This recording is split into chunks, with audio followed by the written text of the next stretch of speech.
The stagecoach door opened to Montana wind that cut like a promise breaking. Grace Morrison stepped down into November cold, carrying everything she owned in one carpet bag and a lie folded in her pocket. The advertisement had said, "Woman wanted, must bear a child, no affection required."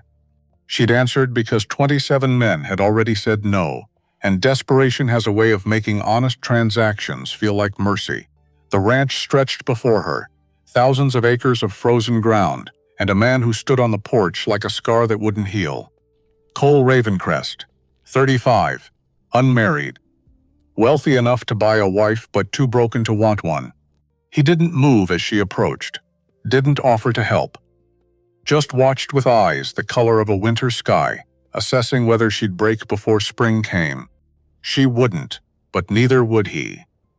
And somewhere between the contract they'd sign and the child they'd make, something neither of them planned for would take root, dangerous and inevitable as wildfire in dry grass. The kind that burns everything down before it lets anything grow. This is how empires are built. On frozen ground, with broken people. One honest lie at a time. The stagecoach smelled like sweat and old leather. Grace Morrison, no, Thea Morrison, pressed her forehead against the window. Watched Montana stretch out like a threat. Brown grass, gray sky, nothing for miles. She'd lied on the application, not about the important things. The age, the education, the fact that she could read and write and do mathematics better than most men. But she'd lied about being afraid. She was terrified. The advertisement sat folded in her pocket, worn soft from reading. Woman wanted, must bear a child, no affection required. Compensation generous. 27 men had rejected her in Boston. 27. She'd kept count, written each one down in a little book, not to torture herself, but to remember that she'd never changed, never pretended to be soft when she was sharp, never giggled when she wanted to argue, never looked down when she wanted to look straight ahead. And they'd all walked away, so when the school fired her for teaching girls calculus, when her brother wrote that cold letter, "You made your choices, Eleanor. I have my own family now," when the rent came due and she had $47 left in the world. She'd seen the advertisement and thought, why not? Why not answer a stranger's call for a broodmare? At least he was honest about it, Ravencrest Ranch. The driver called Thea stood, straightened her black dress, the only decent thing she owned, picked up her carpet bag. Everything she had left fit in one bag. The door opened. Montana wind cut through her shawl like it wasn't there. The ranch spread before her. Utilitarian, clean lines. Corrals full of cattle that looked better fed than most people she knew. Everything screamed money, but the cold kind, the kind that counted. A man stood on the porch, even from 30 feet away, even with the sun in her eyes. Thea could feel the weight of his attention. He didn't move as she approached, didn't offer to help with her bag, just watched. He was younger than she expected, maybe 35. Dark hair going silver at the temples, jaw that looked carved from granite, scar along his left cheekbone. The kind that pulled when he frowned, which he was doing now. He wore a black Stetson, dark shirt rolled to his elbows, forearms roped with muscle, scuffed boots. Everything about him said working man. Except for the way he stood, like he owned the world, because he did. At least this part of it. Miss Morrison. Not a question, Mr. Ravencrest. Thea stopped at the bottom of the porch, refused to crane her neck. If he wanted to loom, he could come down to her level. His mouth moved. Not quite a smile. Not quite anything. You're prompt. The advertisement said November 1st. It's November 1st, and older than I expected. Thea's fingers tightened on her bag handle. 27 rejections. She could handle 28. The advertisement didn't specify an age requirement, if that's a problem. The stage won't be back for 3 days. But I'm sure I can find. It's not a problem. He descended the steps. Thea forced herself not to retreat. Up close, he was taller than she'd estimated.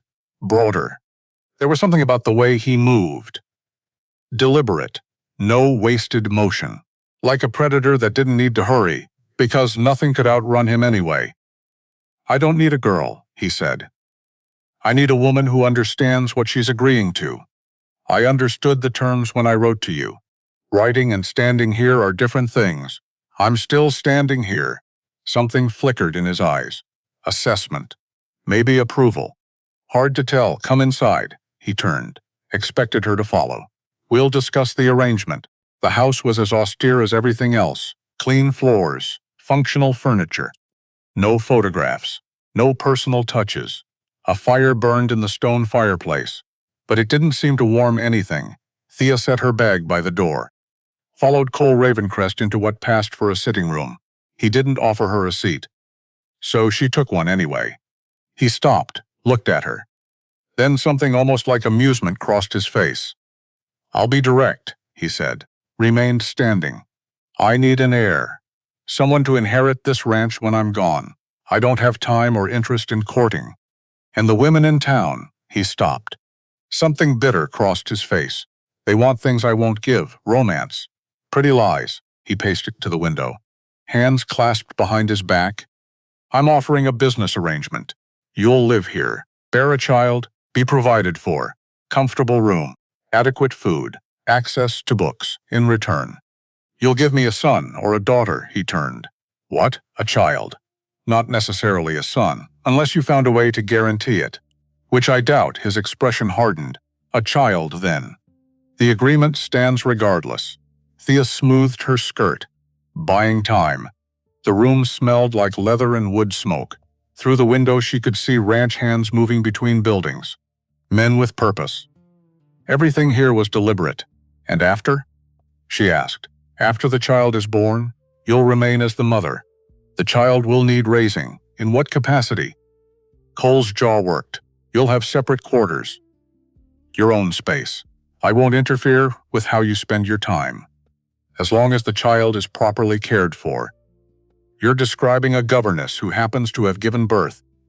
I'm describing an arrangement that benefits us both. He moved back to the center of the room. Kept distance between them. Always 3 feet minimum. Like there was an invisible line he wouldn't cross. You answered the advertisement, Miss Morrison. Presumably, because your current situation is unsatisfactory. That landed. Thea felt it in her chest. The accuracy of it. I was a school teacher, she said quietly, in Boston. I was let go. Why? I taught girls mathematics beyond basic arithmetic. The headmaster felt it was inappropriate. Unnecessary for their futures, and you disagreed. I told him if he believed women were too delicate for algebra. Perhaps he was too delicate to run a school. Thea met his eyes.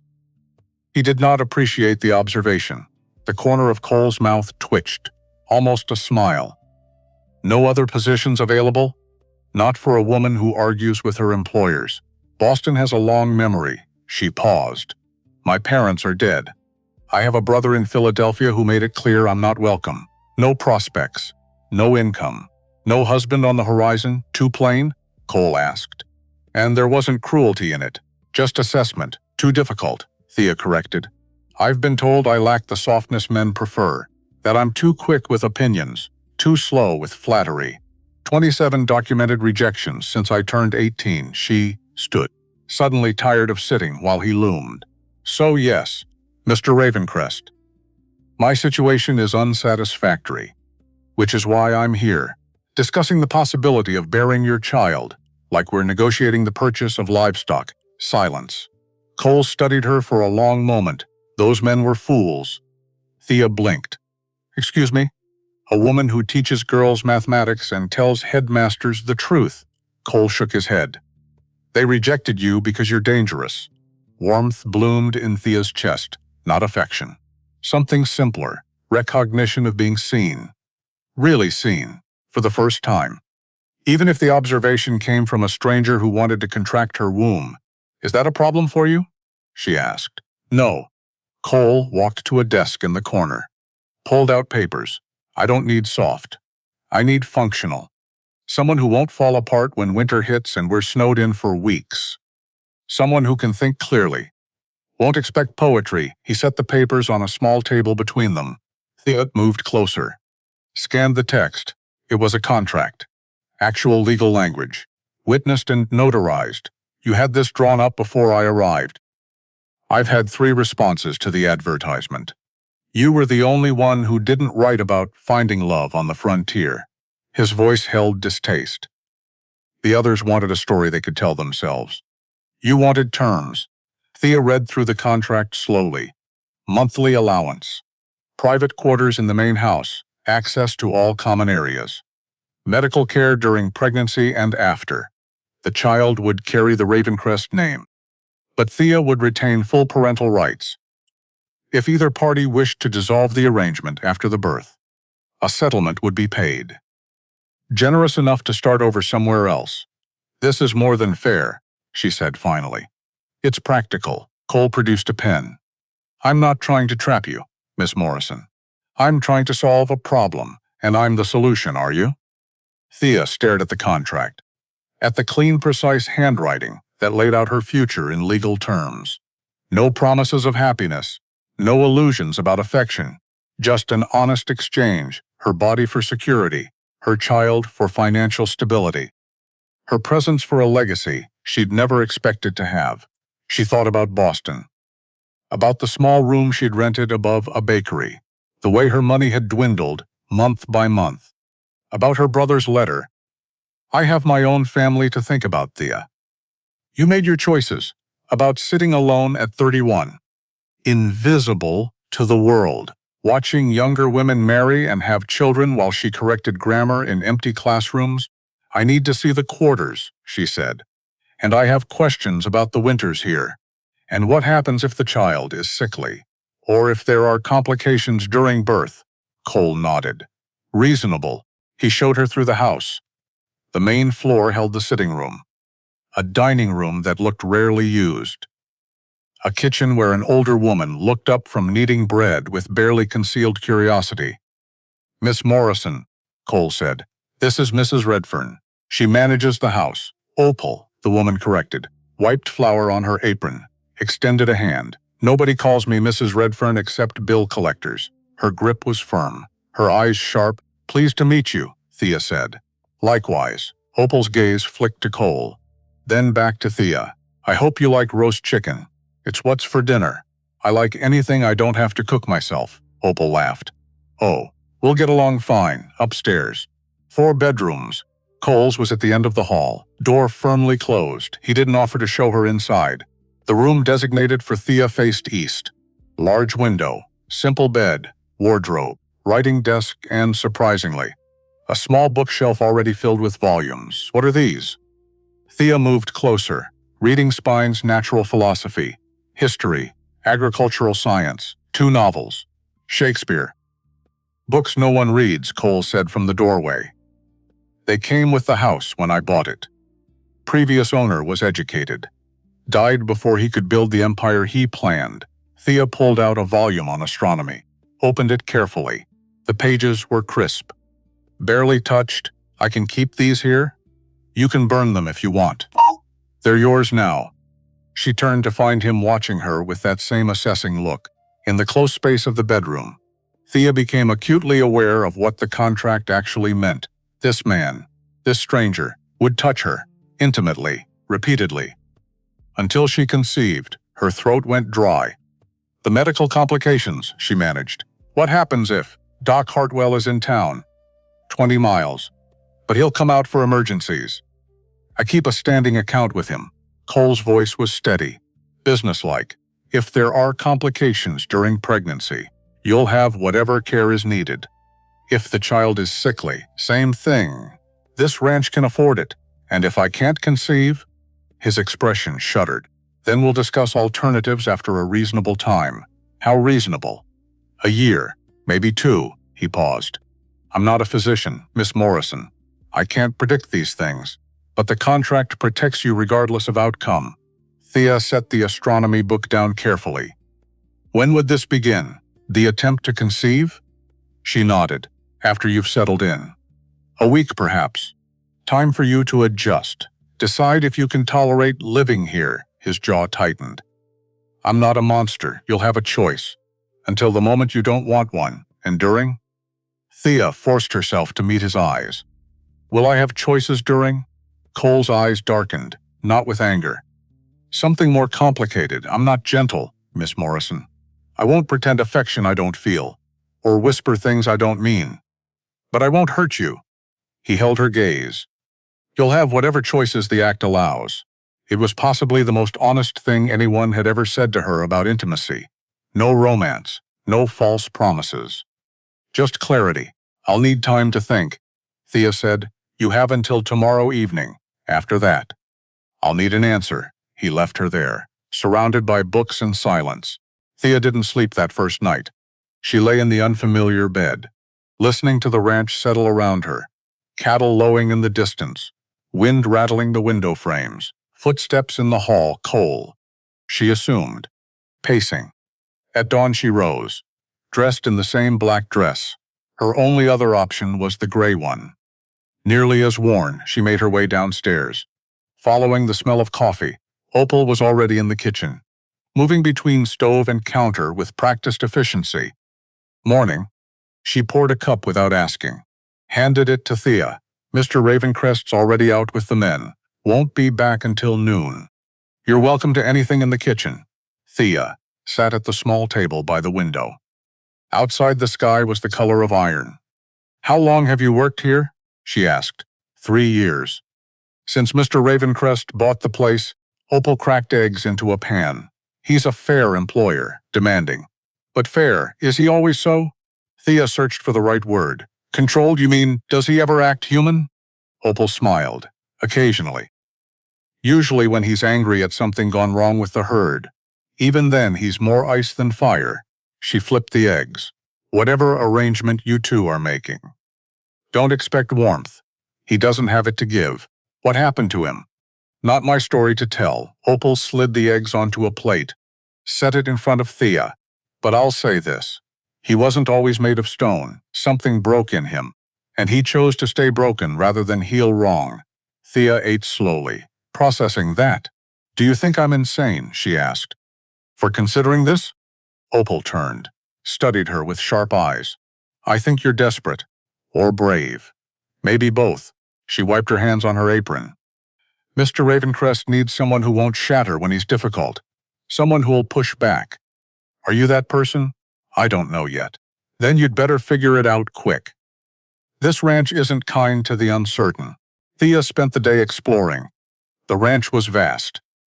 Thousands of acres, Cole had said in his letters. She walked to the nearest barn, where hands were working with horses.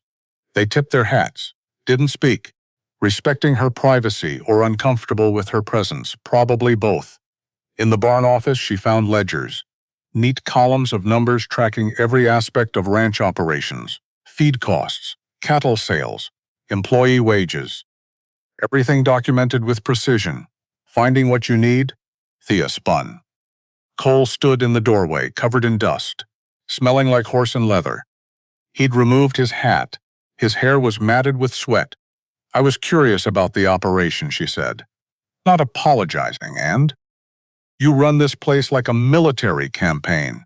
Very efficient. Efficiency keeps people alive through winter. He moved into the small space, reaching past her for a different ledger.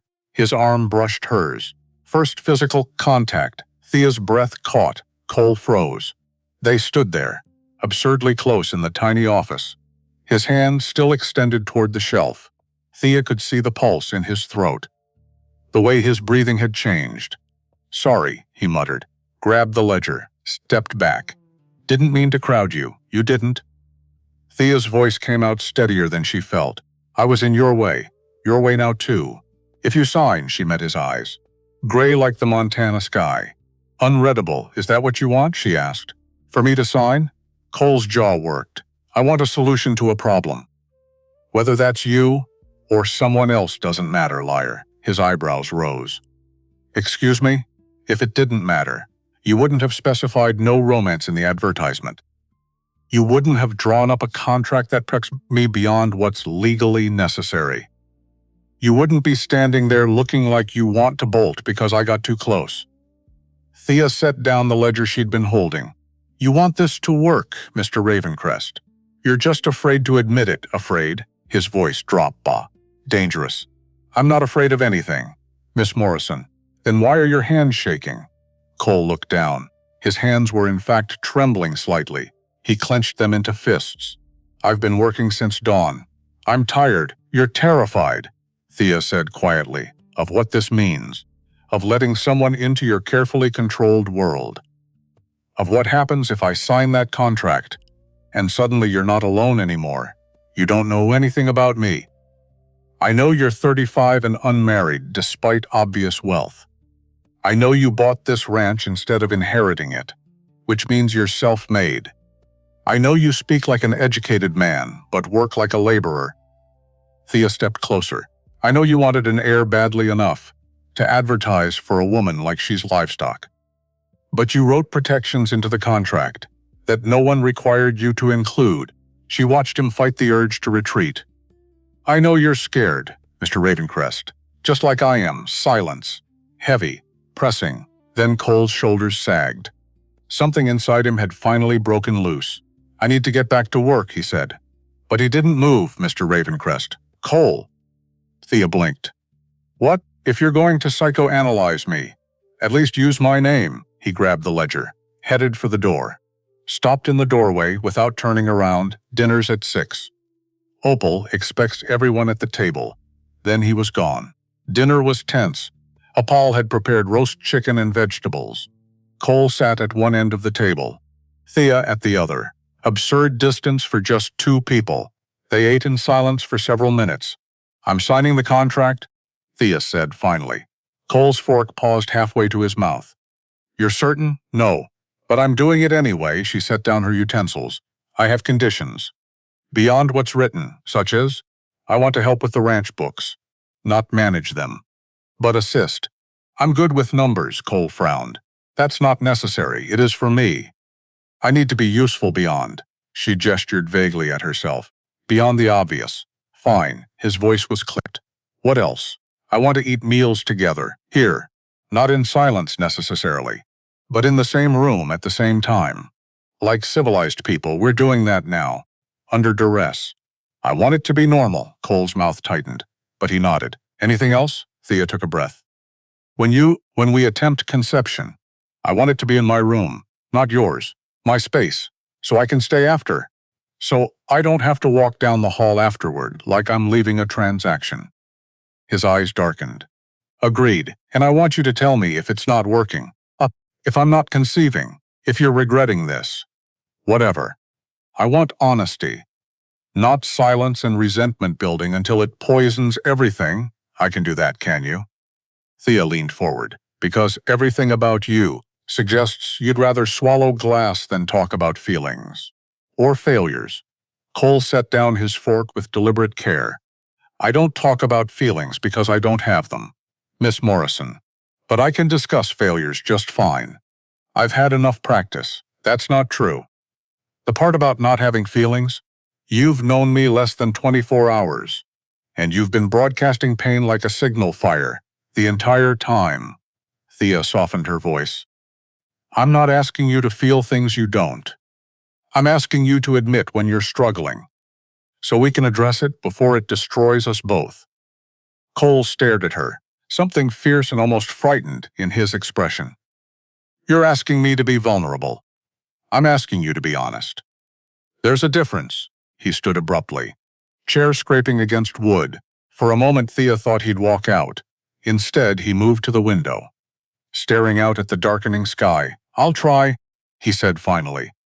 That's the best I can offer. Then I'll take it. Thea pulled the contract toward her. The pen was already there. Waiting. She signed her name in steady script, Thea Catherine Morrison. When she looked up, Cole had turned from the window. His face was unreadable. But his hands, those hands that had trembled earlier, were steady now. Welcome to Ravencrest Ranch, he said. Mrs. Ravencrest, not Thea, not Miss Morrison. The name she'd just acquired through ink and agreement. Thank you, she said, though she wasn't sure what she was thanking him for. The week passed in strange domesticity. Thea settled into routines. Mornings helping Opal in the kitchen. Afternoons working through ranch ledgers. Finding small errors Cole had missed. suggesting minor improvements in organization. He accepted her corrections without comment, which she took as approval. Evenings were for reading. Cole had his own library, a small room off the main sitting area. Sometimes Thea would find him there, poring over agricultural journals or books on animal husbandry. They'd work in silence. The only sound, the crackle of fire and turning pages. It was almost comfortable, almost normal, except for the tension that coiled tighter each night. On the seventh evening, Cole knocked on her door. Thea opened it to find him standing in the hallway, still dressed in his work clothes, but clean. His expression was carefully blank. "It's time," he said quietly. Her stomach dropped. "Now, if you're willing." "The timing is," he stopped, uncomfortable. "Mrs. Redfern indicated you're likely at the right point in your cycle." "Oh God." Heat flooded Thea's face. "She told you that?" "She's been tracking it. Part of her duties." Cole's jaw tightened. "If you're not ready, we can wait." Thea stepped back, letting him enter. Her room suddenly felt too small, the bed too prominent. "No," she said. "You're right, we agreed." Cole closed the door behind him. The click of the latch sounded final. They stood there, awkward as strangers. "Which is what they were. How do you want to do this?" Thea asked, then felt stupid. "There was only one way to do this, however you're most comfortable." Cole's voice was strained. "I meant what I said. I won't hurt you, I know." Thea moved to the lamp, turning it down until the room was mostly shadows. Better. Easier. She started unbuttoning her dress with shaking fingers.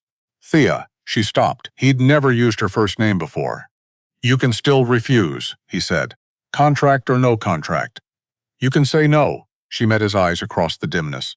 "Can I?" "Yes. Will you resent me?" Cole's silence was answer enough. "I'm not refusing," Thea said. She finished the buttons.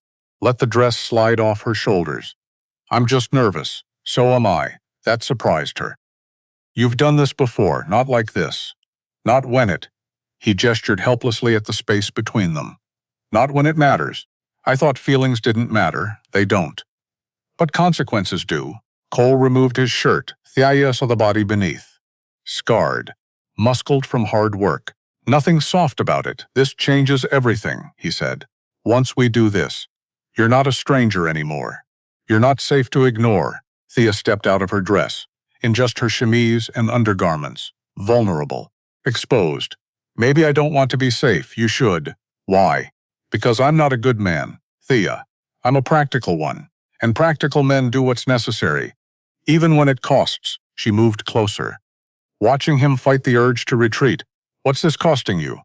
"Control." His voice was rough. "You're costing me control.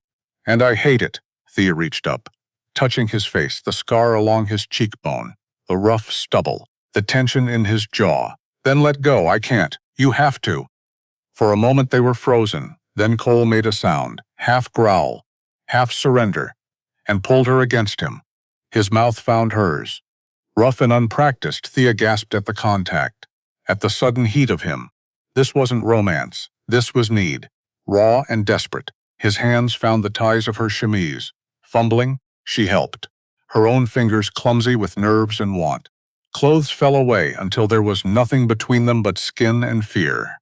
"Tell me if I hurt you," Cole said against her throat. "Tell me if I disappoint you." Thea whispered back. He pulled back, looking at her with something fierce, impossible. Then he lifted her, carried her to the bed, and Thea stopped thinking altogether. Afterward, they lay in tangled sheets, not touching, but not separate either.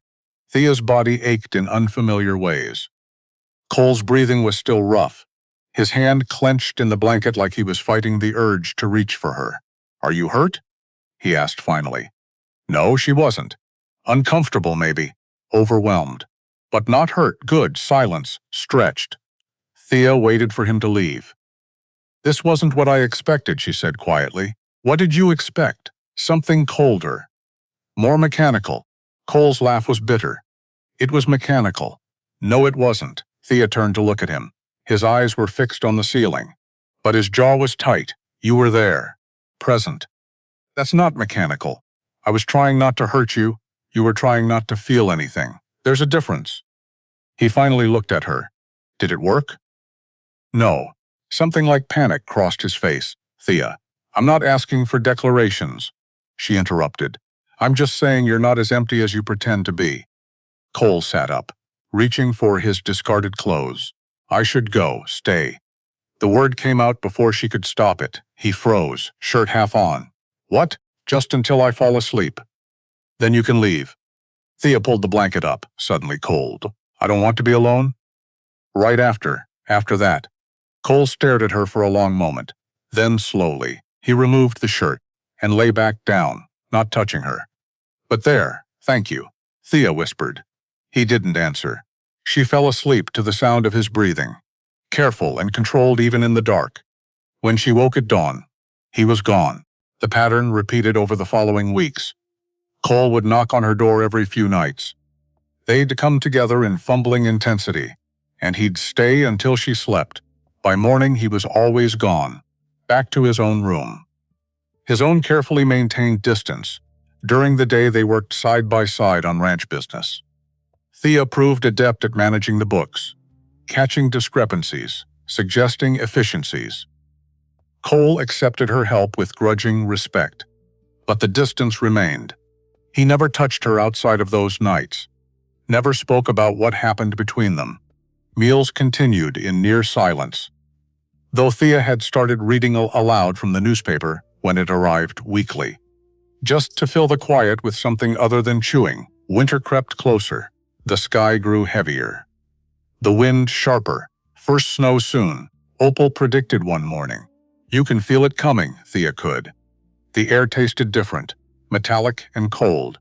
That evening, Cole appeared in the sitting room where Thea was reading. I need to take the cattle up to the winter pasture, he said. 5 days, maybe 6. We leave tomorrow, me and the hands. It's called a cattle drive. We move the herd to higher ground where there's still grass. They'll graze there until spring. Cole hesitated. You'll be here with Opal. You'll be safe. I want to go, he blinked. What, I want to go? On the cattle drive? That's not possible. Why not? Because it's… Cole stopped, clearly searching for words that wouldn't offend. It's hard work. Long days in the saddle, sleeping on the ground. No shelter. No women? Thea finished. Set down her book. Is that what you were going to say? It's not appropriate, says who? Says everyone. It's dangerous. Uncomfortable. You could get hurt? I could get hurt crossing the street in Boston. That didn't stop me from living there. Thea stood. I've been here 3 weeks. I've learned to ride. I'm not terrible at it. I want to see what you do, how this ranch actually works. The answer is no. Cole turned to leave. Because you think I can't handle it? Thea called after him. Or because you don't want me there? He stopped in the doorway, shoulders tense. Both, he said without turning around, and walked out.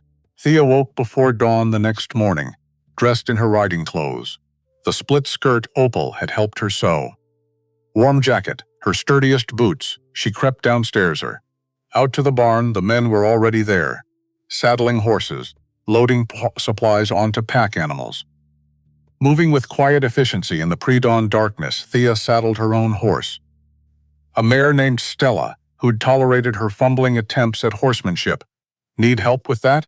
She turned. A man stood there, 40 maybe, weathered face, kind eyes, graying beard. I'm Flint McCoy, he said. Foreman. You must be Mrs. Ravencrest, Thea. Please, he smiled. You planning on joining us, Thea? If you'll have me, does the boss know? He will. When he sees me, Flint laughed. Low and quiet. This should be interesting. He checked her saddle, adjusted the stirrups. Stay toward the back of the herd. Don't try to be a hero. If something goes wrong, get out of the way and let us handle it. Understood? Understood. Good. He handed her the reins. Welcome to the cattle drive. Cole's face when he saw her was worth every ounce of trouble coming her way. He was already mounted, directing the other hands, organizing the herd. Then he turned, saw Thea sitting on Stella at the edge of the group. He went very still, then he rode over, slowly, like he was trying not to spook her, or trying not to explode. Hard to tell which. What, he said through clenched teeth. Are you doing? Going on a cattle drive? Like hell you are. I'm already here, saddled. Ready to go, Thea met his glare evenly. Unless you plan to physically remove me, which would cause a scene in front of your men. I'm coming. Cole's jaw worked. A muscle ticked in his cheek. Fine, he bit out. But you follow orders, my orders. No arguments, no wandering off. If I tell you to do something, you do it immediately. Understood? Understood. And if you slow us down, I won't. Or get hurt, I won't. Or make me regret this in any way, Cole. Thea leaned forward in her saddle. I won't. I promise. He stared at her for a long moment, then wheeled his horse around. Move out, he shouted to the men. The herd began to move, and Thea, against all odds, was part of it. The first day was hell. Thea had thought she knew how to ride. She was wrong. Sitting in a saddle for 8 hours was completely different from the gentle hour-long rides around the ranch. Her thighs screamed. Her back ached. Her hands cramped from gripping the reins. But she didn't complain. She stayed toward the back, kept Stella moving, watched what the other men did and tried to copy them. Cole ignored her, completely. Rode at the front with Flint. Never looked back, which was fine. Thea hadn't expected him to hold her hand when they stopped for the night. She slid off Stella, nearly collapsed. Her legs had turned to jelly. Flint caught her elbow. First day's always the hardest. I'm fine. You're limping. I'm fine, Thea repeated. More firmly, he smiled. Released her. If you say so. Camp was simple. Bedrolls around a fire, beans and coffee. The men ate quickly, quietly. Exhausted from the day, Thea sat apart. Not because they excluded her, but because she didn't know how to insert herself into their easy camaraderie. Cole sat across the fire, talking to Flint in low tones. Planning tomorrow's route, probably. He still hadn't looked at her. Thea ate her beans, drank her coffee, tried not to show how much everything hurt. When the men began rolling out their bedrolls, she did the same, found a spot slightly away from the group, lay down in her clothes, stared up at the stars. She'd never seen so many. In Boston, the city lights drowned them out. But here, in the middle of nowhere, Montana, the sky was a blanket of light, beautiful and terrifying in equal measure. You did well today. Thea turned her head. Cole stood there, backlit by the fire. Face in shadow. Thank you, she said. Surprised. Don't expect it to get easier. It won't, I know. Tomorrow's longer. Harder terrain. I'll manage. He was quiet for a moment. Why did you come? Really? Thea sat up, wincing. Because you told me I couldn't. That's it? No, she pulled her knees up, wrapped her arms around them. Because I want to understand this place, this life. I'm not that complicated. You're the most complicated person I've ever met. Cole made a sound, not quite a laugh. Get some sleep. We move at dawn. He turned to leave. Cole, he stopped. Didn't turn around. Thank you, Thea said. For letting me stay. I didn't let you. You forced your way in. Like you do with everything. But his voice had lost its edge. Still, she said. Thank you. He didn't answer. Just walked back to his own bedroll on the other side of camp. Thea lay back down, smiled despite the aches, and fell asleep under the stars. Day 3 of the cattle drive. Thea woke to someone shaking her shoulder. Wolves, Flint said quietly. Stay by the fire. She sat up, heart pounding. Around her the camp was already moving. Men grabbing rifles, mounting horses in the dark. The cattle were restless, lowing, shifting, sensing danger. And then she heard it, howling close. Too close. Cole appeared out of the darkness, rifle in hand. Stay here. Do not move. I can help. You can stay. His voice left no room for argument. Flint. With me, they rode into the darkness. Thea sat by the fire, alone, listening to the chaos beyond the light. Gunshots, shouting, the panicked sounds of cattle. Her hands shook. This was real, not some adventure, not some test of will. Real danger, real consequences, more gunshots, then silence. Long, terrible silence, finally. Hoofbeats. Cole rode back into camp, blood on his sleeve. Face grim. Is everyone? Thea started. Fine, we're fine. He dismounted, walked past her, lost 2 calves. Could have been worse. You're bleeding. It's not mine. But his hands were shaking, just slightly. As he reloaded his rifle, Thea stood, crossed to him. Cole, I said it's not mine, I know. But to your... I'm fine, he finally looked at her. His eyes were wild, adrenaline still coursing. This is why I didn't want you here. This is what happens. Animals die, people get hurt. It's not, he stopped. Turned away. It's not safe, he finished quietly. I know. Thea touched his back. Felt him flinch. I know it's not safe. I came anyway. Why? Because you do this. Every year. Every season. And I want to understand why, Cole turned. There's nothing to understand. It's work. That's all. It's more than work. Thea searched for the word. It's who you are. He stared at her. Something shifting in his expression. Then the moment broke. Get some rest, he said. We move in 3 hours. Day 4, the landscape changed. Higher ground, rockier. Harder on the horses. Harder on everything. Thea's body had gone beyond pain into a kind of numb acceptance. She stayed on Stella, kept moving. Didn't think about how much everything hurt. Around midday, they stopped to water the horses. Thea slid off Stella, led her to the stream, and saw the wolf carcass. One of the ones from last night. Left where it fell, flies already swarming. She'd never seen something dead before. Not like this, not violent, not.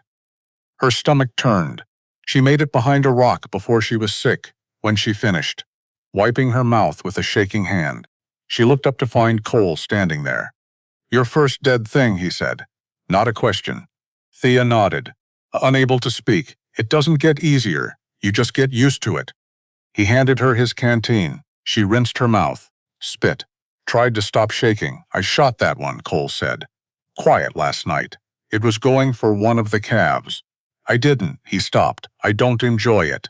Killing, but sometimes there's no choice, I know, do you? Thea stood, legs still unsteady. My father was a doctor. He used to say the hardest part of his job wasn't saving lives. It was deciding when to stop trying. She looked at the wolf. Sometimes there's no good choice. Just the choice that costs the least. Cole studied her. You're not what I expected. What did you expect? Someone who'd break. Out here, he gestured at the wilderness around them. Most people do. I'm not most people. No, something almost like admiration crossed his face. You're not, he turned, walked back to his horse. We're moving out. You coming? Thea took a breath, steadied herself. Yes.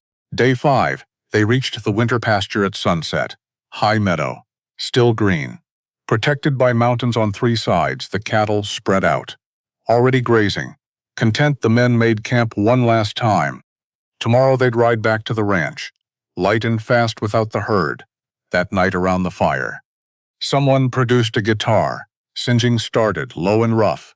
Old cowboy songs about lost loves in open ranges.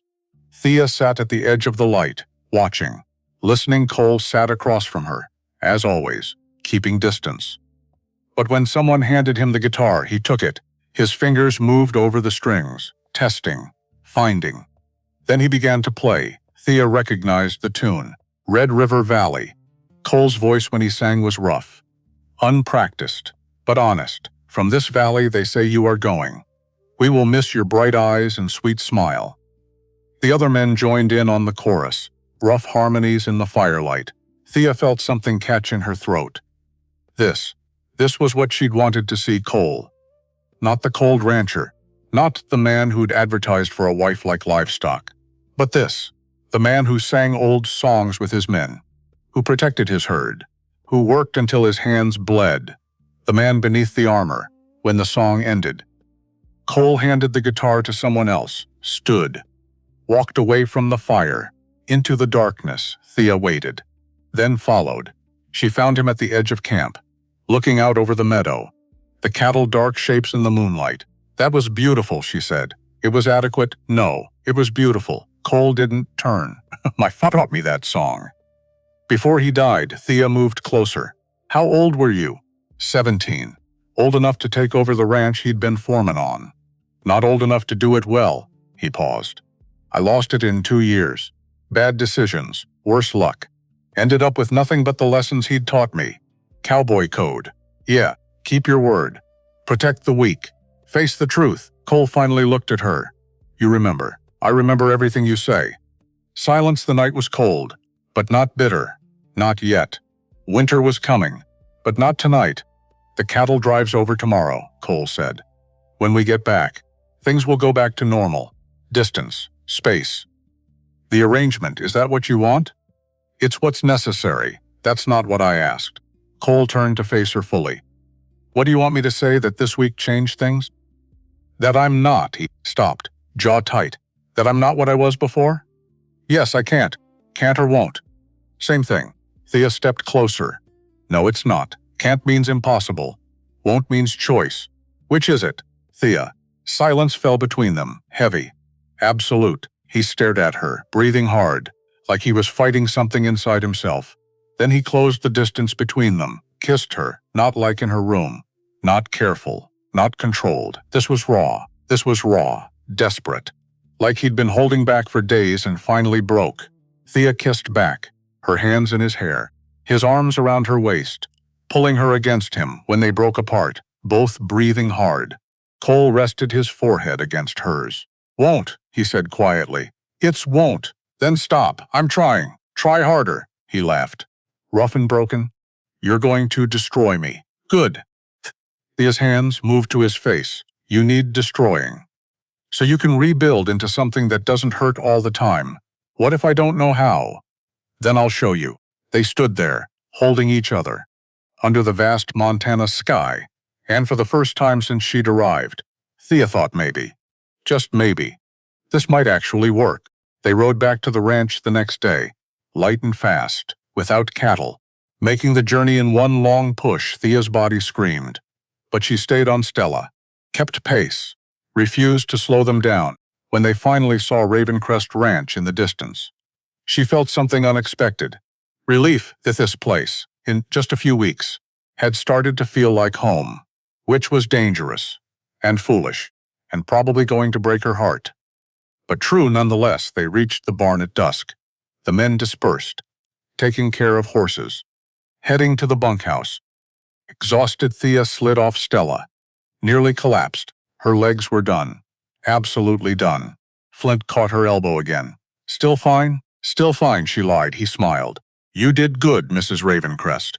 Real good, Thea. He tipped his hat. Welcome to ranch life. Then he was gone. Thea led Stella into the barn, started removing her saddle. Her hands were clumsy with exhaustion. Let me. Cole appeared beside her, took the saddle, set it aside, began brushing Stella down with efficient strokes. You don't have to. Thea started, I know. They worked in silence, taking care of the horse together. When Stella was settled in her stall, fed and watered, Cole finally spoke. You proved your point. What point? That you're not breakable. That you can handle this life. He turned to face her. You were right, and I was wrong. About you, Thea's throat tightened. That might be the first time you've admitted being wrong about anything.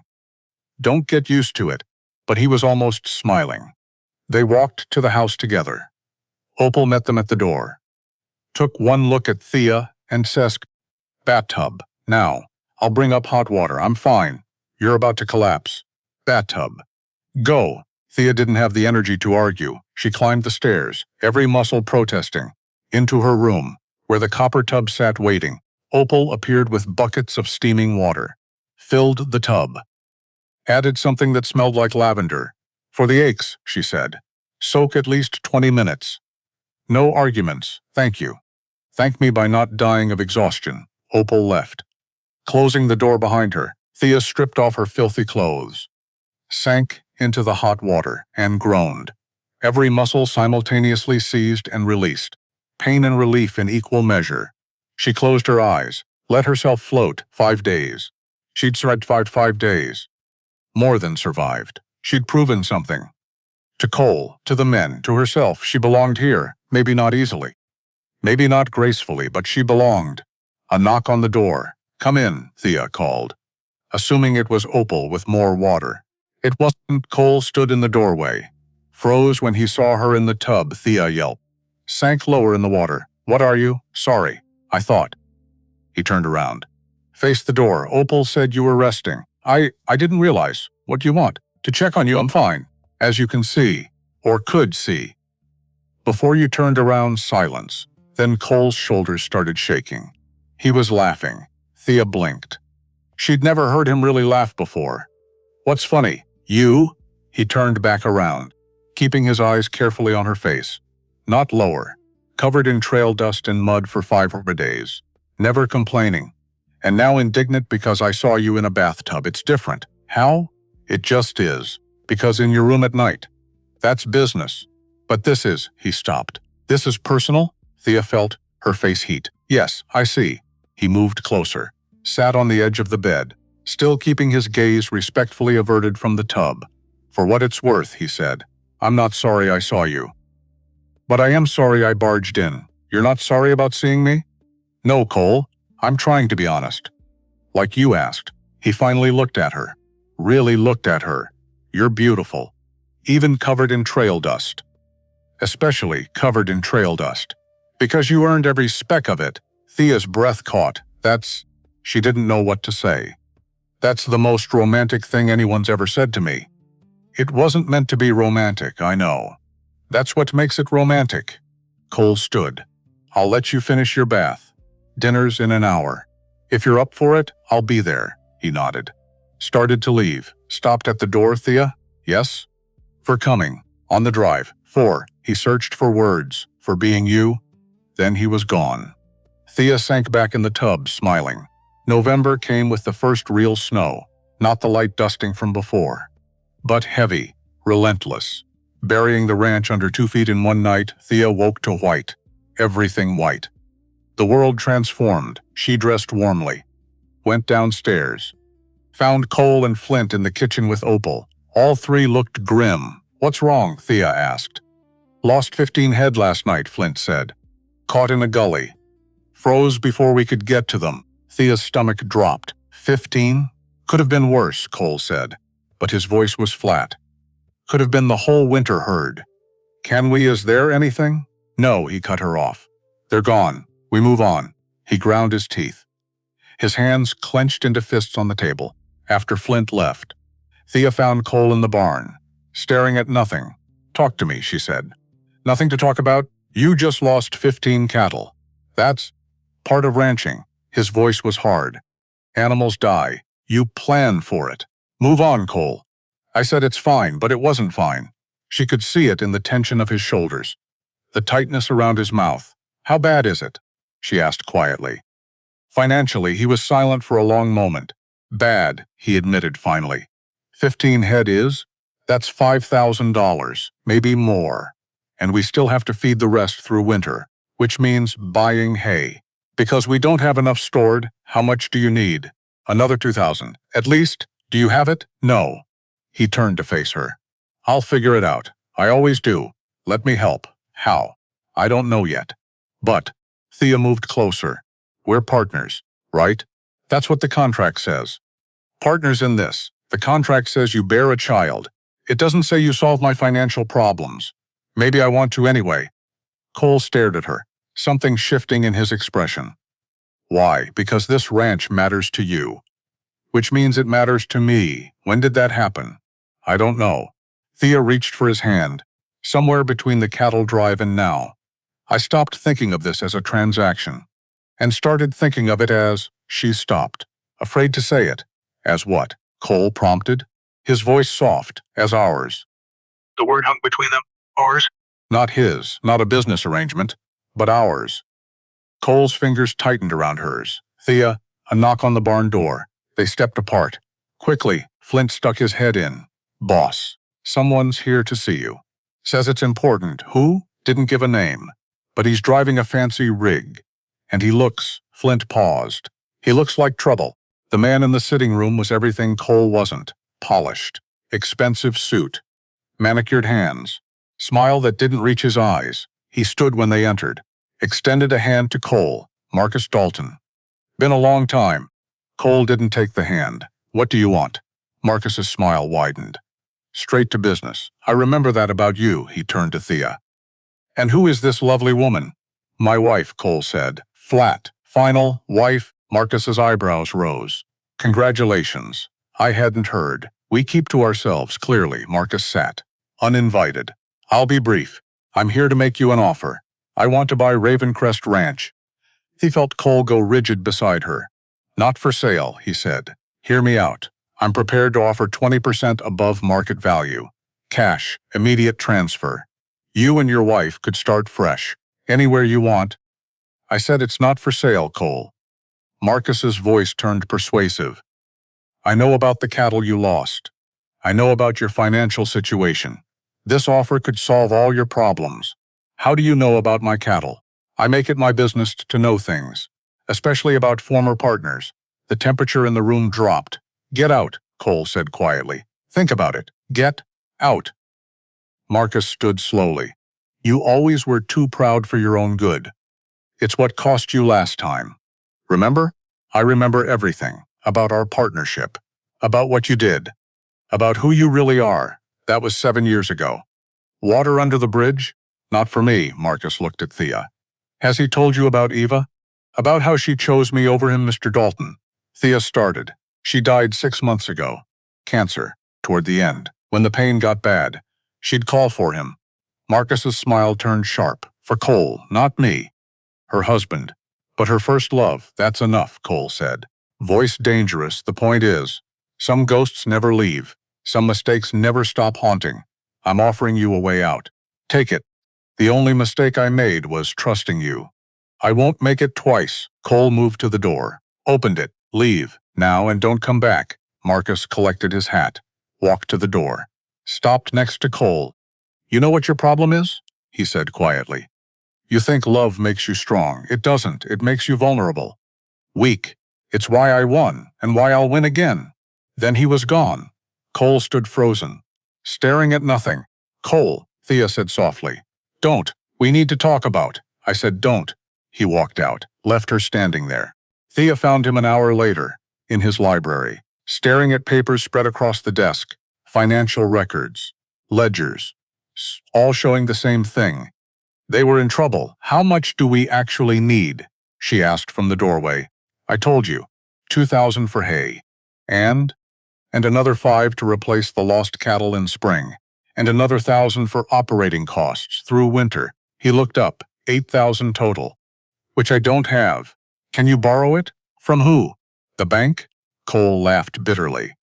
Marcus owns the bank president. He'd make sure I was declined. Then we find another way. There is no other way. There's always another way. Thea came into the room, stood across the desk from him. What about rodeo? You said you used to compete, used to. Past tense. I'm 35. I've been retired 5 years, so what? So I'm too old. Too slow. Too afraid? Cole's eyes snapped to hers. I'm not afraid, then prove it, Thea. There's a Christmas rodeo, Flint mentioned it. Big purse, $50,000, first place. Which I won't win. Why not? Because I'm out of practice. Because the competition is younger.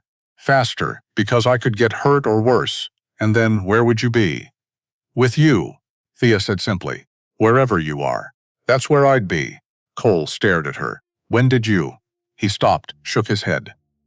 This is insane, probably. I could lose, you could win. And if I get hurt? If I can't, then we'll figure it out. Together, Thea moved around the desk. Took his hands. You told me about Cowboy code. Keep your word. Protect the weak. Face the truth. Well, here's the truth.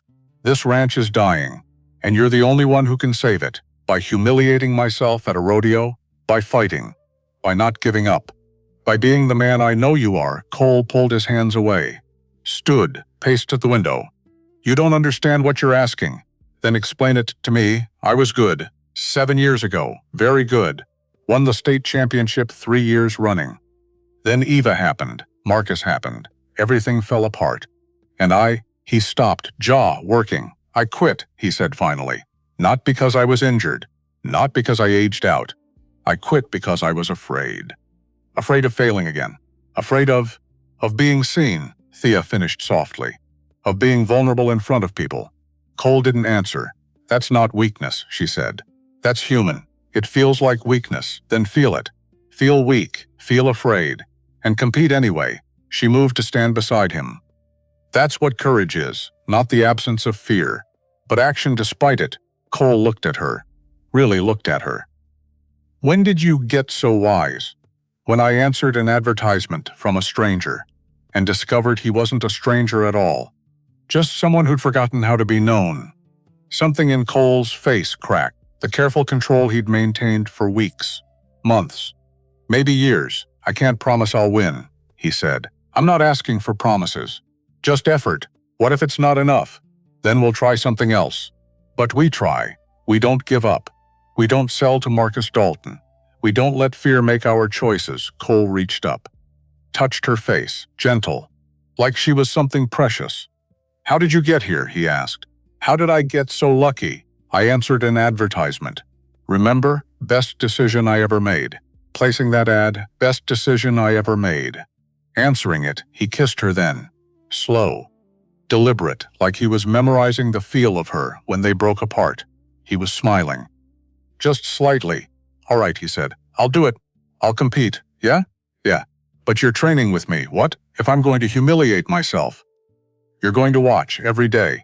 So when I fall on my face, you'll be there to say I told you so. Thea laughed. Deal. Training started the next day. Cole dragged equipment out of storage. Ropes. Practice dummy. A mechanical bull that had seen better days. I haven't used this in 5 years, he said, eyeing it skeptically. It might not even work. It worked. And immediately threw him off. Cole landed hard. Groaned, okay. Rusty, very rusty. Thea tried not to laugh. Failed. Something funny. He called from the ground. No, nothing. You look very dignified. I'm going to make you try this. I'd rather not. Too bad. If I'm suffering. You're suffering. He stood, dusted himself off, climbed back on. The bull threw him again, and again, on the 4th try. He made it 3 seconds. Progress, Thea called. Shut up, but he was grinning. Days turned into weeks. Cole trained every morning, every evening. His body remembered slowly. Muscle memory returning. Thea watched. Encouraged. Bandaged scrapes and bruises. And somewhere in the process, something shifted. They laughed more, talked more. The careful distance between them eroded. Meals were no longer silent. They discussed ranch business, argued about ledger organization, debated the merits of different hay suppliers, like partners, like friends, like something more. At night, Cole still came to her room, but now he stayed. Not just until she slept, but through the night, holding her, being held, and Thea realized, somewhere along the way, this stopped being a contract and become a life. 3 weeks before Christmas, Thea woke feeling wrong, not sick exactly, but off. She made it to the wash basin before she was ill. When she finished, shaking, she looked up to find Cole in the doorway. How long? He asked quietly. What? How long have you known? Thea's hands trembled. I don't. Your cycle. You're late. How late? 3 weeks. Maybe 4, I wasn't sure. I thought maybe the stress or… You're pregnant, the word hung between them. Pregnant? We don't know that, Thea said. But her hand moved to her stomach, protective, instinctive. We need to get Doc Hart… Well, no. Not yet. Not until what? Until you can't hide it anymore? Cole's voice was sharp. Why didn't you tell me? Because I wasn't sure. Because I didn't want to. She stopped. I didn't want to make it real. Not yet. It's already real. He crossed to her, knelt down, put his hands on her shoulders. Thea, look at me. She did. His eyes were fierce, intense. This changes things. I know, the rodeo. I can't… You have to. Not if you're… Especially if I'm pregnant. Thea grabbed his hands. We need that money. More than ever. For the baby. For… She couldn't finish. For us. For this family we're building. Cole pulled her against him.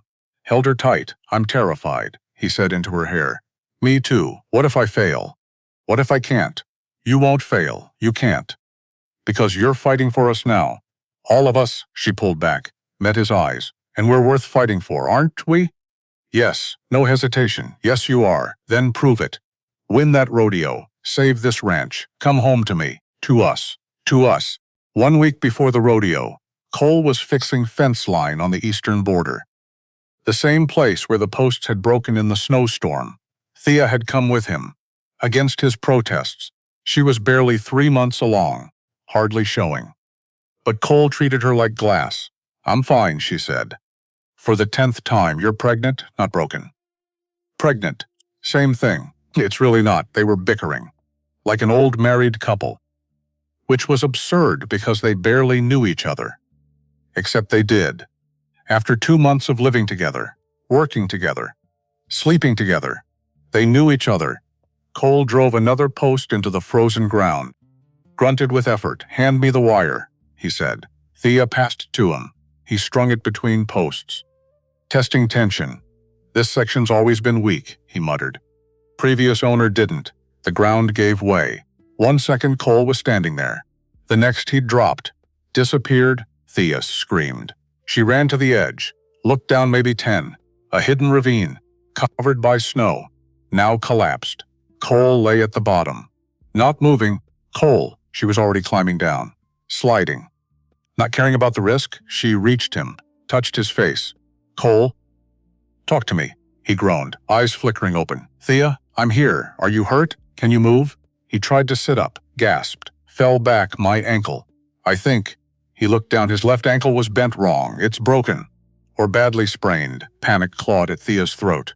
Okay, I'll ride back." "Get help?" "No, Cole. You're pregnant. You're not riding in this cold. I'll be fine. You could fall. You could." He grabbed her hand. "No. We wait. Flint will come looking when we don't return. That could be hours. Then we wait hours." His grip was tight, almost painful. "Promise me. You won't leave." Thea looked at his face, saw the fear there, not fear of injury, fear of her, getting hurt. "Losing the baby, I promise," she said. She pulled off her coat, tucked it around him. "What are you doing?" "Keeping you warm. You'll freeze." "Not if you hold me." She lay down beside him. In the snow, in the cold, pressed against his side, his arm came around her. Careful of her stomach. "This is insane," he muttered. "Probably. We're both going to die out here. We're not dying. Flint will come. What if he doesn't? Then we die together." Thea looked up at him. "I can think of worse ways to go." Cole stared at her. "You're serious? Completely. You'd rather die here. With me. Than save yourself. Why? Because I love you." The words fell into the frozen air. Thea hadn't meant to say them, hadn't planned. But there they were. True. Cole couldn't seem to form words. "You love me, yes. Since when? I don't know. Somewhere between the cattle drive and now. Somewhere between you teaching me to shoot and singing by the campfire. Somewhere between." She stopped, smiled. "Somewhere between the contract and this moment. I fell in love with you, Thea. You don't have to say it back. I know you don't.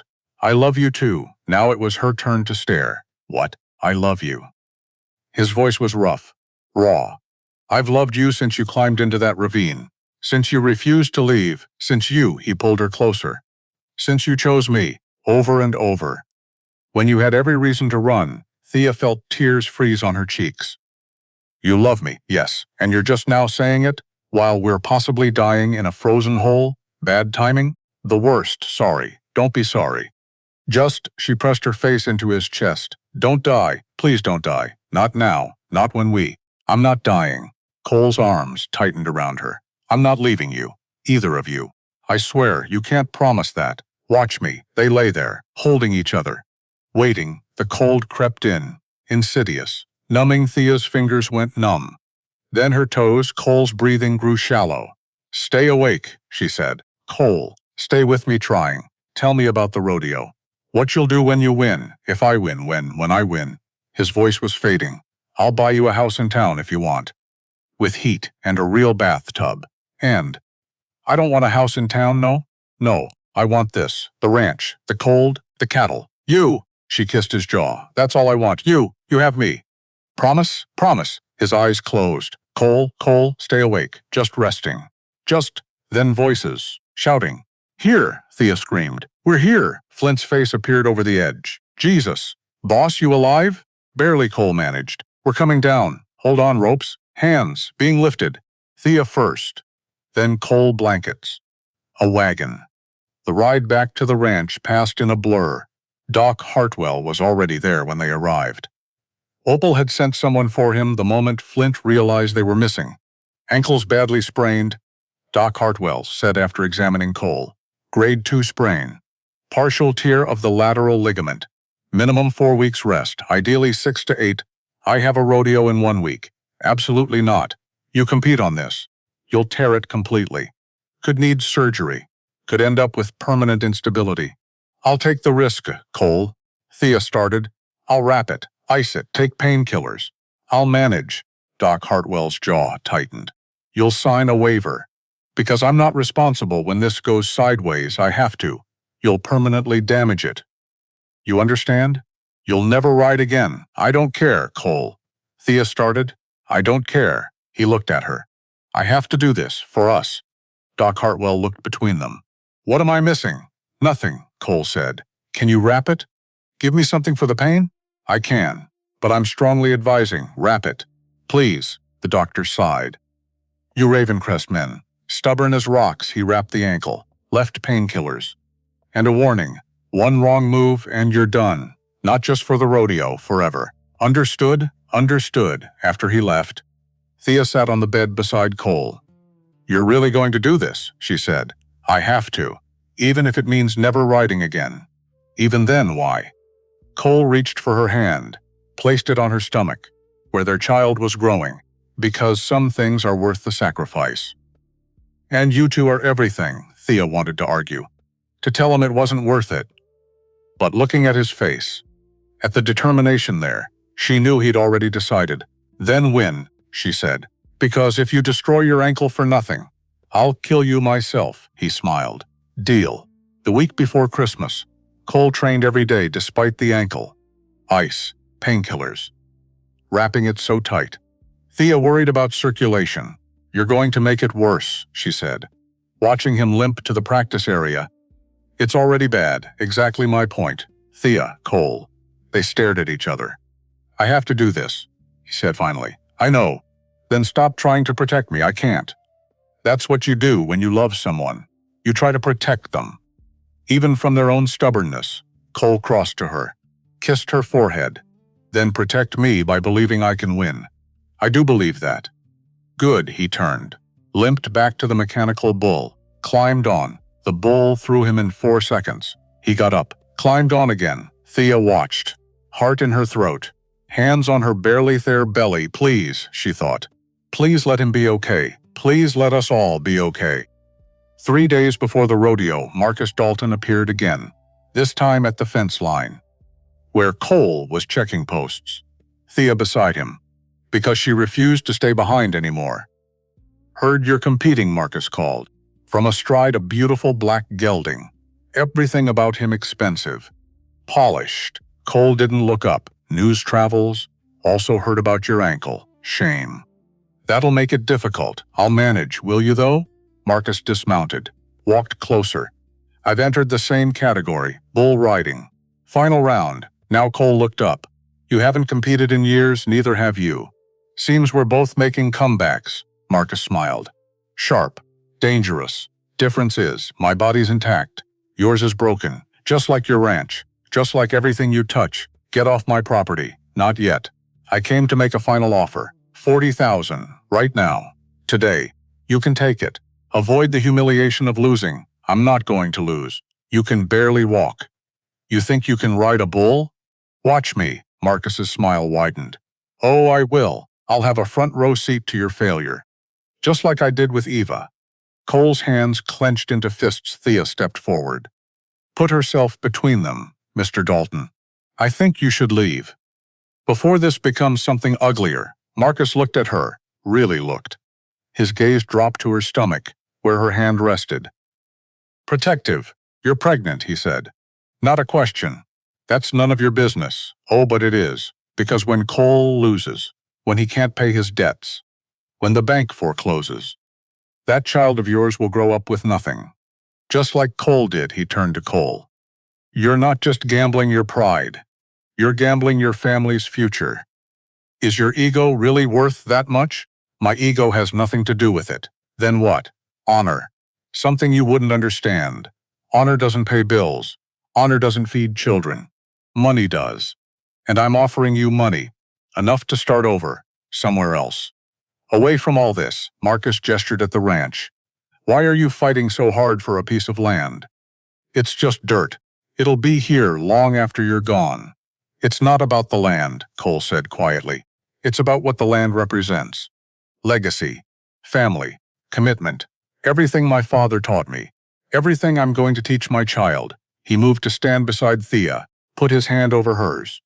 On her stomach, you took Eva. You took my money. You tried to take my dignity. But you won't take this. You won't take my family, or my home, or my future.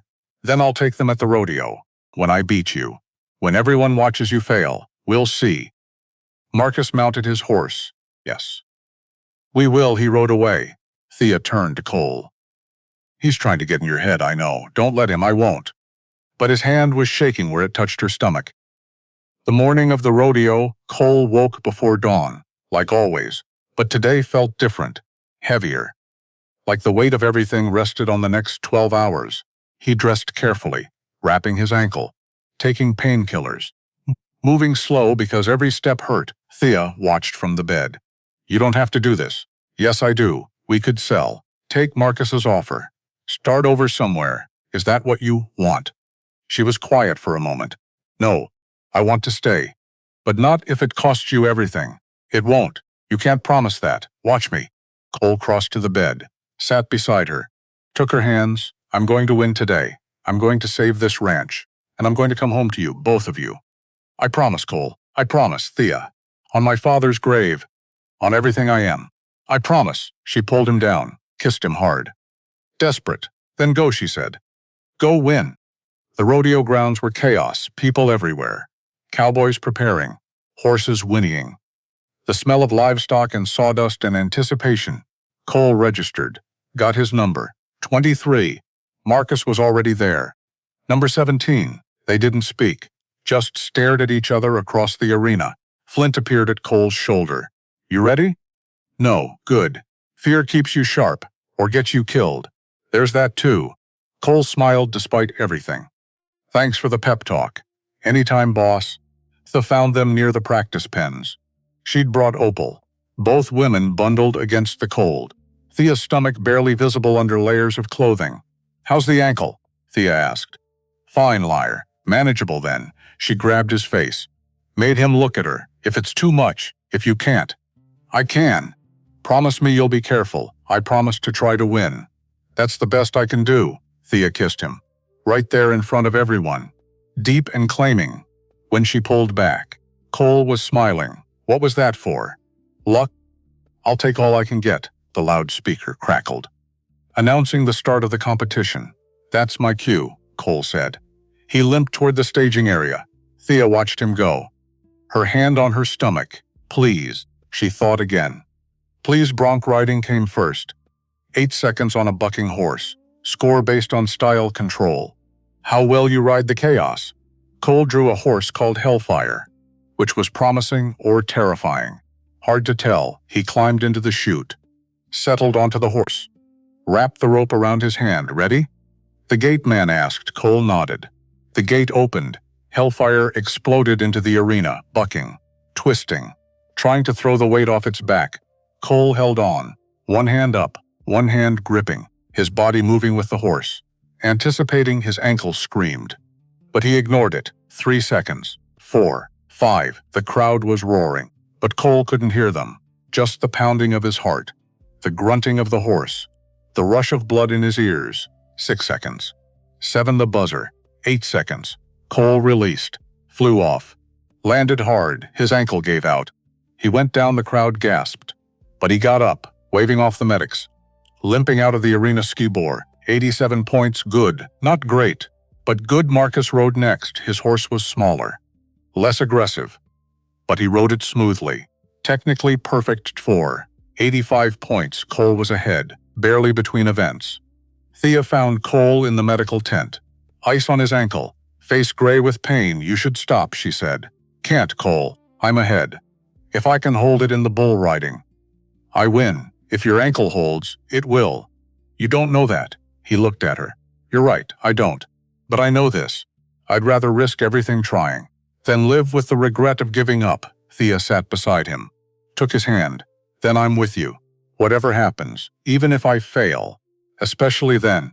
Bull riding was last, the most dangerous event. The one that separated the brave from the foolish. Cole watched the first few riders. Most didn't make 8 seconds. The bull, called Devil's Breath, was living up to its name. Massive, Black. Mean. It had thrown every rider so far in under 5 seconds. Marcus went first of the top competitors. He'd requested Devil's Breath specifically show off. But it made sense. Beat the toughest bull. Get the highest score. Marcus climbed into the chute, settled on the bull's back. Wrapped the rope, nodded. The gate opened. Devil's Breath came out spinning, twisting, trying to grind Marcus into the dirt, but Marcus held on, rode it technical. By the book, 5 seconds. 6, 7. The bull changed tactics, stopped spinning. Kicked straight up, Marcus flew, landed hard, got up immediately. Waving at the crowd, scour. 89 points, the highest of the day. Cole would need at least a 90 to win on Devil's Breath with a bad ankle. Perfect. Cole limped to the chute. Devil's Breath waited. Massive and angry. Eyes rolling. Breath steaming in the cold air. You don't have to ride this one, the chute boss said. You can request a different bull. No. Cole climbed the rail. This one, it's your funeral, probably. Cole lowered himself onto the bull's back. The animal shifted, restless, wanting to buck, wanting to hurt something. Cole understood the feeling. He wrapped the rope. Once, twice. Tight around his hand, took a breath. Looked up, found Thea in the crowd. She was standing, hands pressed to her mouth. Face pale, their eyes met. She mouthed something. I love you. Cole nodded, then looked at the gate man. Open it. The gate opened. Devil's Breath exploded into the arena like a bomb. Spinning, kicking, twisting in ways that shouldn't be physically possible. Cole held on, his good leg absorbing impact, his bad ankle screaming. But holding, 2 seconds. 3, the bull changed direction. Spun the other way. Cole's body whipped around. His grip loosened, he tightened his hand. Felt the rope bite into his skin. 4 seconds. 5, Devil's Breath jumped, all 4 feet off the ground. Came down hard, Cole's ankle buckled.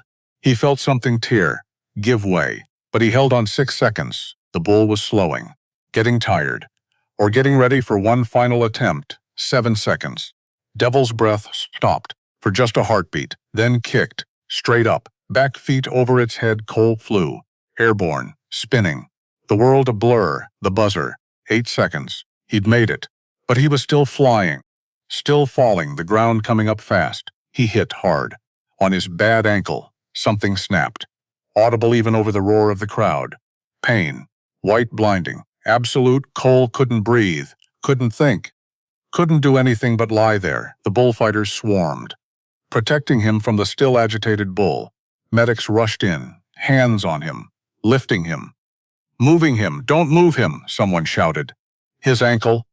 We have to get him out of the arena. Cole tried to speak. Couldn't. His vision was graying at the edges. Then Thea was there, pushing through the medics. Kneeling beside him, Cole.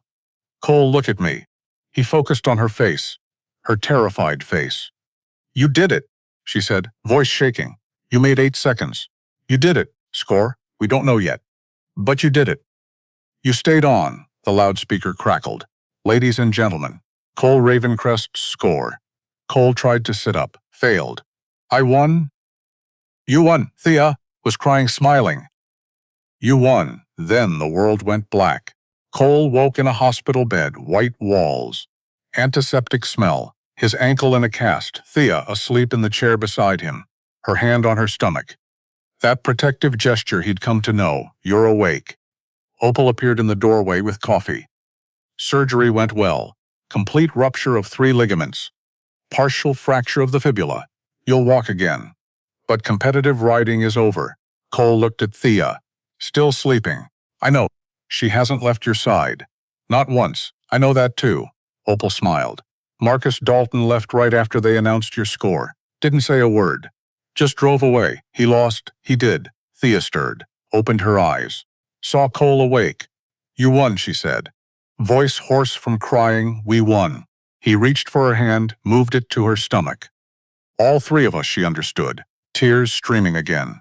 All 3 of us. They held each other. The pain and the victory and the future all tangled together. Outside the window, snow was falling. But inside, everything was warm. Recovery came in stages. Week 1. Cole couldn't put weight on the ankle. Crutches. Frustration. Thea helping him navigate stairs, bringing him books, sitting with him through physical therapy consultations. Week 2. Partial weight bearing, 3 sessions a week in town, 20 miles each way. Thea drove, waited, drove back, never complained. Month 2. Walking with a cane, still limping, but moving, working at a desk, managing the ranch from inside. By month 3. Late March, the cane was gone, the limp permanent. But he was strong enough to stand through a wedding ceremony, to hold his wife, to build their future. Late March came with wildflowers breaking through the last snow. The ranch was saved. $50,000 was enough to buy hay, replace the lost cattle, carry them through the rest of winter with money to spare. Marcus never returned. Rumor said he'd sold his ranch, moved back east, trying to outrun ghosts that would never let him go. Cole hoped he found peace. Eventually. Mostly he just felt tired of hating. Forgiveness was easier, lighter, worth it. The wedding was small, 30 people. Cowboys. Neighbors. Doc Hartwell, Flint as best man. Opal as matron of honor, no family. Because they'd already built their own, they married in the garden Thea had planted, now showing the first signs of life. Green pushing through brown, Cole wore a black suit, his father's Stetson. Polished boots, Thea wore a simple white dress, her stomach round and prominent at 6 months. Beautiful. The minister was from town, kind eyes, soft voice, dearly beloved, but Cole barely heard him. He was looking at Thea. Only Thea. The couple has written their own vows, the minister said. Cole pulled out a folded paper. His hands were steady now. No shaking, Thea. You came here because of an advertisement, a transaction, a business arrangement. He smiled. You stayed because you're the bravest person I've ever met. Brave enough to see past my walls. Brave enough to love me anyway. Brave enough to build a life with someone who didn't think he deserved one. His voice roughened. I was broken when you found me. You didn't fix me. You taught me that broken things can still be whole, still be worthy, still be loved. He folded the paper. I promise to be your partner, in everything. The good and the hard and the beautiful and the terrible. I promise to choose you, every day. Even when it's difficult, especially when it's difficult. He put his hand on her stomach. I promise to be the father our child deserves, to teach them cowboy code, keep your word, protect the weak, face the truth, and one more. The most important, Cole met her eyes. Love isn't weakness. It's the greatest strength we have. Thea was crying, smiling through tears. You're making this very difficult. How am I supposed to top that? Laughter rippled through the small crowd. She took a breath. Cole, I came here desperate, rejected, running from a life that didn't want me. I stayed because you saw me, really saw me. Not as too difficult or too smart or too much. Just as me. And you liked what you saw. She touched his face. You taught me that I don't have to change to be loved. That being myself is enough. More than enough. Her hand covered his on her stomach. I promise to push you when you need pushing, to hold you when you need holding, to remind you every day that you're worthy of love, of happiness, of everything. I promise to build this life with you, this ranch, this family, this future. Not because I have to, but because I want to. Because choosing you is the easiest choice I've ever made. The minister wiped his eyes. Well, that's beautiful. I now pronounce you. Wait, Cole said. Everyone froze. Thea. Before he finishes, I need you to know. I didn't choose you because of the contract, or the baby, or the ranch. He pulled a small box from his pocket, opened it. Inside was a simple gold band. I chose you because you're you. Because every day with you is better than any day before. Because you make me want to be the man you see when you look at me. He slid the ring onto her finger. I chose you, and I'll keep choosing you. Forever. Thea looked at the ring, then at him. When did you? The day after I won. When I woke up in the hospital and saw you sleeping beside me. I knew. This was forever. You were forever. She kissed him. Right there. Before the minister could finish, the crowd laughed. Cheered. I'll take that as acceptance, the minister said. I now pronounce you husband and wife. In every sense of the word, More cheers. Cole pulled Thea close. Careful of her stomach. Their daughter. Growing strong. We did it, he murmured. Did what made it real. All of it. It was always real. From the moment I stepped off that stagecoach, maybe.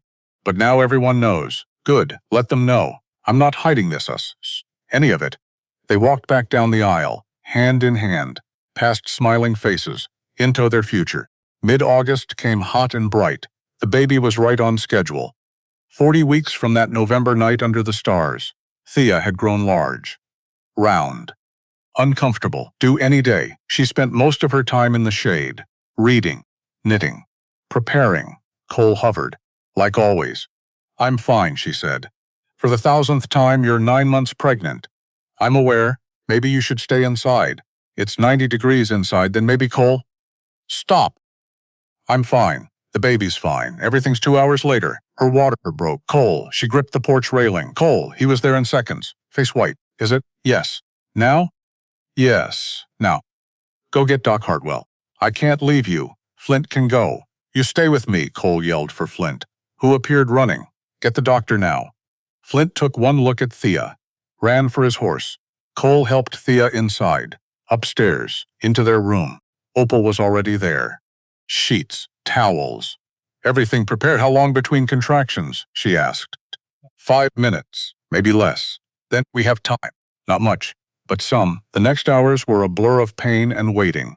Thea gripped Cole's hand, breathed through contractions, tried not to scream. Cole stayed beside her the entire time, whispering encouragement, wiping her forehead, being her anchor. I hate you, she gasped during a particularly bad contraction. I know. This is your fault, I know. If we do this again, you're carrying the baby. Deal. Doc Hartwell arrived, examined her. It's time. Next contraction. Push. Thea pushed, and pushed and pushed. I can see the head. Doc said. One more. Come on. One more. Thea bore down, every ounce of strength she had left. And then, a cry small. Angry. Perfect. It's a girl, Doc said, holding up the tiny squirming infant. Healthy girl.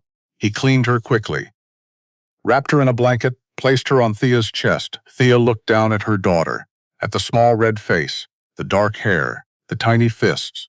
Hi, she whispered. Hi, baby. Cole was crying, openly unashamed. He touched the baby's hand with one finger. She gripped it immediately.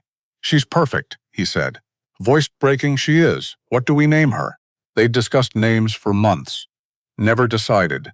But looking at her now. Thea knew. Faith, she said. Faith Ravencrest. Cole looked at her. Faith? Because it took faith to get here. Faith to answer your advertisement. Faith to stay. Faith to believe this could work. She kissed their daughter's forehead. Faith brought us together. Seems right to pass it on. Faith. Cole tested the name. Smiled. I love it. He kissed Thea. Gentle. Reverent. Thank you. For what? For her. For us. For everything. You're welcome. But you did half the work. I did the easy part. You did the rest. They sat there. The three of them. New family. Imperfect. Exhausted.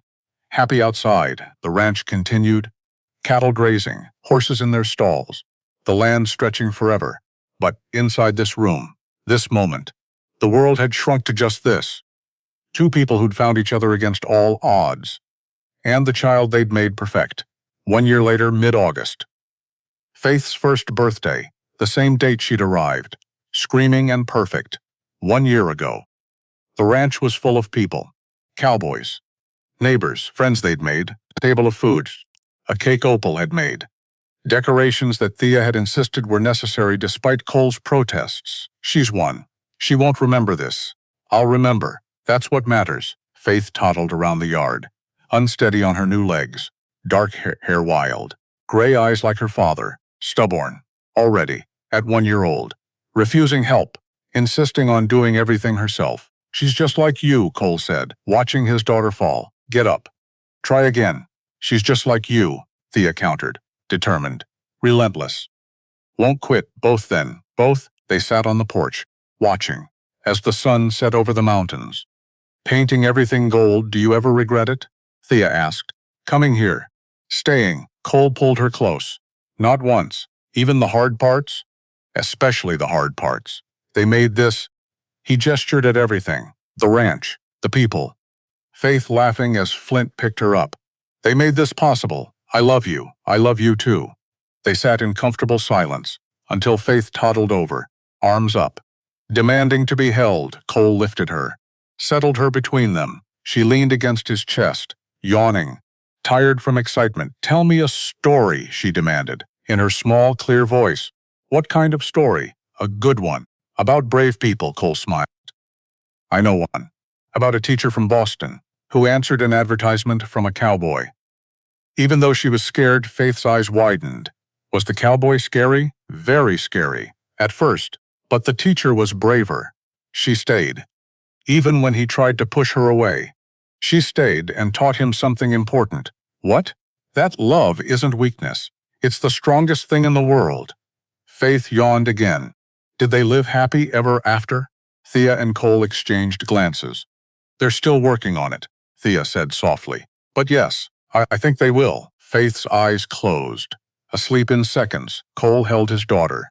Thea leaned against his shoulder, around them. The ranch settled into evening. The day's work done. Tomorrow's work waiting. But that was tomorrow. Tonight. They had this moment. This family. This life they'd built together. From a contract. A transaction. An advertisement in a newspaper to this. Real. Imperfect forever. And that was more than enough. That was everything. The stars came out, one by one, filling the Montana sky inside the house. Faith slept in her crib, dreaming baby dreams, on the porch. Her parents sat together, planning, dreaming, building their future one day at a time. The ranch breathed around them, alive, growing. Theirs, not perfect, but home-man sometimes. Cole thought, looking at his wife, his daughter, his life. Sometimes imperfect is exactly perfect enough.